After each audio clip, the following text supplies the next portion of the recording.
Mandelson has finally been sacked as US ambassador. I mean, he should never have been put in the position in the first place. And Starmer, with his, any excuse, Starmer turns around and says, because I didn't even read what it was about, some emails or something like that, because it's irrelevant. It's not about emails or anything about that. It's about public pressure, about you lot and me and all the other people that stand up for this and won't put up with it.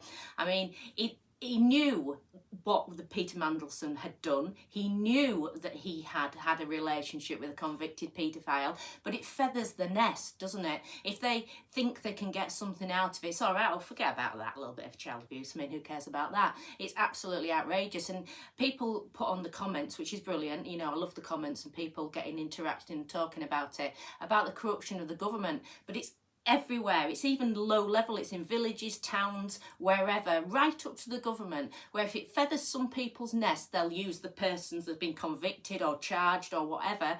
They won't think about, if they got charged and they got away with it. They won't think, why? Well, there must have been something there. They won't think it through if it benefits them. So they use their facilities, if they've got like good facilities, a business or something, or they'll, buy stuff from them or anything like that. They'll forget about, even if you confront them, they won't want to hear the true side of the story, because that doesn't benefit them. So it's not only government that this rot is in, it's everywhere. So if people like us speak about it, then it can't carry on, can it? So it's absolutely fantastic that he's been sacked.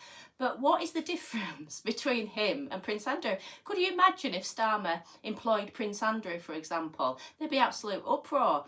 There was absolute uproar about this, obviously, but how did Starmer think he could get away with it? Both Andrew and Mandelson had a relationship with Epstein after he was convicted. And I'm not calling that one Prince and I'm not calling the other one Lord, because they don't deserve any titles. I know one's a birthright, but the other one isn't, and they should get rid of the Lord. He should lose that title because it's absolutely outrageous how he's behaved. And it was reported by Bloomberg to have told Epstein to fight for early release. This was shortly before he was sentenced to 18 months imprisonment. And the day before he began his sentence, he said to him, I think the world of you. This is a convicted paedophile. Now, I've never met Andrew, thank goodness, but you don't have to read much on Google or look far to see that a lot of people say he wasn't the fastest tractor in the field.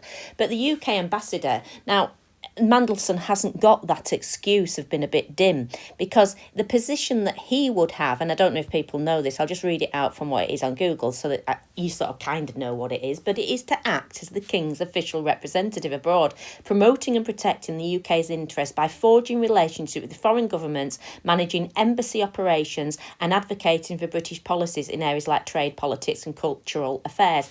Now, loads of people have said that Andrew isn't very bright, but I haven't seen anybody say that Mandelson isn't, and nobody could put him in that position unless he was quite bright. So he's absolutely no excuses for having a friendship with Epstein and the excuse that he believed him and thought he was innocent. Well, who's going to believe him? How's he going to do such an important job as this? Because he's basically going to believe anything that anybody tells him, isn't he? But we would never have known about Andrew going over and seeing Epstein if it wasn't for that. I think he got tipped off, the reporter, so he's very lucky to get the pictures. But he's so cocky and arrogant, just like Mandelson. He's just gone pottering along in a park and just thought, I can do as I want. And he was photographed with Epstein in New York Central Park in December 2010. And he'd come out of prison. He'd been to prison for child sexual abuse as Epstein, and Prince Andrew had travelled across the Atlantic. I mean, it's a hell of a journey and he says to end his friendship with Epstein. Well, he could have rung him, or here's the thing, he could have perhaps not had a relationship with a convicted paedophile and had some moral standing and thought, well, hang on a minute, I don't care how much I'm going to glean out of this man. I don't care how much money he's going to get me, how many contacts he's going to get me. He's a convicted paedophile, so basically I want nothing to do with him. But no, Andrew being Andrew thinks that we will believe that he travelled the whole way over there to say that his friendship was ending. Well, why didn't he just not speak to him? Full stop. It doesn't matter. If you don't have any feelings for anybody and you want to end a relationship, you don't have to tell them. Fair enough, you've been married like 10 years and you've got to give somebody a reason, but you've no reason to give a convicted paedophile the reason why you are ending a relationship. It should be pretty damn obvious to everybody, apart from, obviously, Andrew and the likes of Andrew. Always so sorry after the event, aren't they, even though Andrew was too thick to even do that. I mean, in the Emily Maitlis interview, he said that he did not regret being friends with Epstein. I mean, how stupid was that? If you're going to be, you know, a liar and false and everything like that, just at least do it cleverly and at least, you know, try and fool the public, not turn around and say you didn't regret it. They're not sorry. They're sorry that they got caught out and that's it.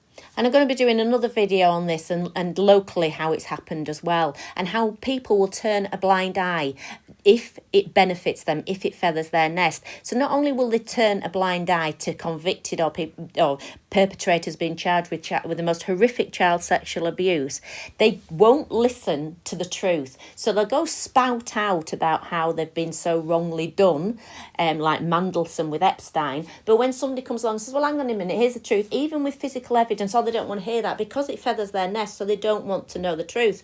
And Mandelson is famously said, we are intensely relaxed about people getting filthy rich. Basically, you know, do what you want, the money's more important than anything else. I know how Starmer has the brass neck to stay after this, and he should go. I mean, even Labour MP Andy MacDonald has said there's widespread revulsion in the party over Mandelson's links with convicted paedophile Jeffrey Epstein, amid growing calls for him to be sacked. This was obviously prior to him being sacked. And he called for Lord Mandleson to stand down immediately as the UK's ambassador, following fresh revelations in emails. And that's another thing, it's still fresh revelations about these emails, not the fact that he had a relationship with a convicted paedophile. You just can't get it into their heads. How do these people think? And surely this questions Starmer's judgment. And when Badenoch was challenging him yesterday about employing Mandelson, he kept saying, oh, well, it's gone through due process. Those weren't exact words, but you know what I mean? It's a system that it has to go through. Well, what if they're allowing people in that have friendships with convicted paedophiles? What is the system? What are the questions, you know? Are you breathing? Yes, all right, you've got the job. Because if that isn't going to stop them from getting the job, surely he's got to be looking at the process and say, well, that's wrong. And this is what Starmer's like, is, oh, well, I'm getting on with the job and things like that. He is not leading the country, he's following the country. So if enough people say stuff about it, so if nobody had mentioned Mandelson and nothing had happened, that Mandelson would still be in his place. But he's a follower, he's not a leader. So rightly so, thank goodness, the majority of the public have said this is absolutely repulsive, what are you doing? So he's had to change track, and that's what he is. He's following us, he's not leading us. Anyway, thank you for watching, and next video will be up soon.